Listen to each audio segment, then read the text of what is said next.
What's we have stopping no you? You can do barriers. whatever you want. I can you? or you can. What's stopping you? Here's the thing about Mindie, and I wanted to bring this up because no one has touched on this. So, as I said before, Mindie was born without legs, and from what I can tell, a deformity in her right hand, I believe.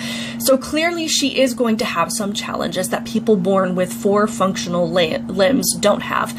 And I get that. I'm not minimizing her life experiences or the things that she has had to overcome based on, what she was born with and what she's got to deal with. But there are a lot of things that Mindie has conveniently left out of this discussion that if she were to talk about them, her own personal experiences would blow this victimhood narrative completely to smithereens. It would blow it out of the water and debunk the whole thing.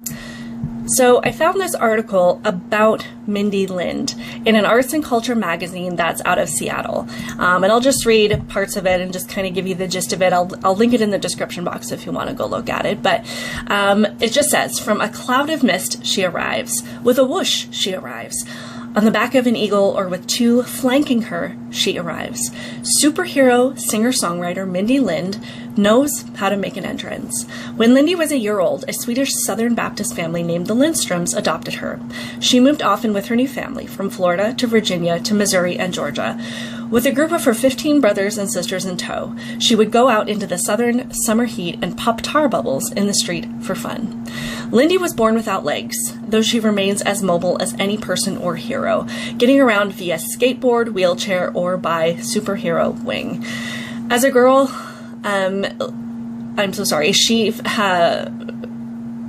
gained an appreciation for music, and her newfound musical ability came in handy in the bands where she played French horn and in gospel choirs where she sang and played the piano. She went to church on Sundays and Wednesdays, though her ideas of God were put aside, she says, when she discovered her passion for boys and smoking pot. Lindy arrived in Seattle at age 23 after graduating from college at the University of West Georgia, and where she studied psychology and philosophy.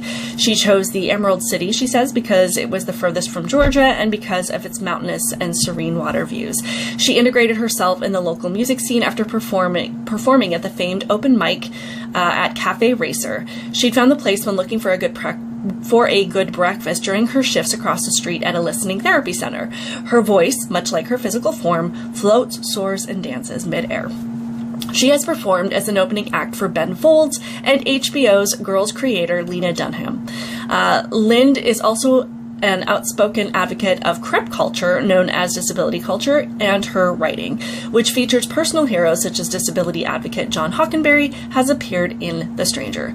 Lind can be found around Seattle performing at Cafe Racer, the Tractor Tavern, the Moore Theater, and other venues. Look for her whenever the fog is rolling in or whenever the birds are singing mightily.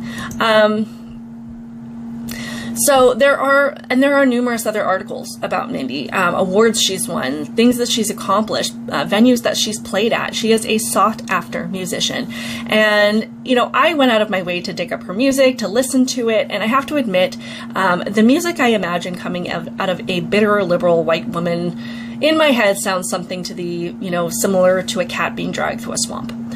But shockingly, I was really surprised to enjoy it. I have also played the piano my entire life, almost, and I have been singing my entire life. My whole family is musical, so I am really picky when it comes to music, but I actually really enjoyed her music. I thought she was very talented, and I can see why people want to listen to her. So, she has this incredible talent that she has used, and she's been able to pursue, not only in a way that is just beyond what a lot of other people have accomplished, but she clearly hasn't let anything hold her back from her dreams and what she has wanted to achieve. And, she's also managed to develop almost expert skills on a skateboard to get around. She has used her creativity to come up with ways to make herself, to keep herself from being held back. And she has no problem when she gets up to a piano bench, swinging herself up onto that bench and playing like a pro. So clearly, she has overcome her challenges. She has decided that she is not going to let her challenges hold her back. And she truly has this story of being the total opposite of being oppressed, the total opposite of being a victim. She has lived her life in a way that says, I'm not a victim. And she has this story that could be so incredibly valuable to other people who need to hear that they're not victims and that they are just as valuable and have just as much to offer the world as anybody else. Mindie could be out there uplifting women, uplifting anyone and everyone, and inspiring others. She clearly has an immeasurable amount of strength and determination, and she's pursued exactly what she wanted to do in life, and she hasn't allowed anything to hold her back.